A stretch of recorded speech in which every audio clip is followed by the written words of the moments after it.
Medina की गलियों में उस दिन एक अलग ही माहौल था। लोग अपने घरों से बाहर निकल आए थे।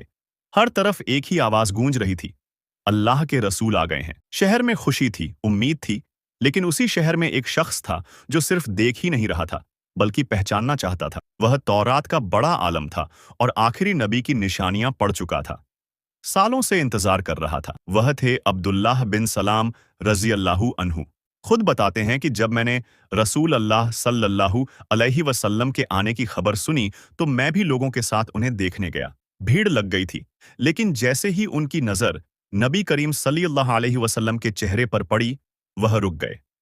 दिल ने गवाही दी कि ये चेहरा किसी झूठे का नहीं हो सकता। ऐसे सवाल जिनका जवाब सिर्फ एक नबी ही दे सकता था। वह आगे बढ़ा और अर्ज किया, ए अल्लाह के रसूल, मैं आपसे 3 बातें पूछना चाहता हूं जिन्हें नबी के अलावा कोई नहीं जानता।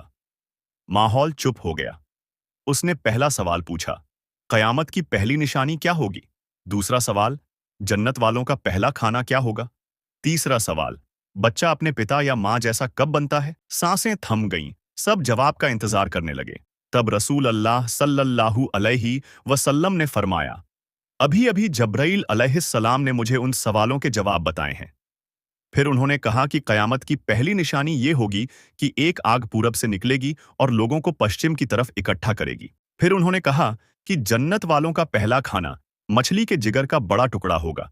और तीसरे सवाल का जवाब दिया, जब मर्द का पानी औरत के पानी पर हावी होता है तो बच्चा बाप की तरफ जाता है, और जब औरत का पानी हावी होता है तो बच्चा माँ की तरफ जाता है। जैसे ही ये जवाब पूरे हुए, अब्दुल्लाह बिन सलाम की आंखें भर आईं और दिल कांप उठा। अब कोई शक बाकी नहीं था। उन्होंने वहीं इकरार कर दिया, मैं गवाही देता हूं कि अल्लाह के सिवा कोई इबादत के लायक नहीं और आप अल्लाह के सच्चे रसूल हैं।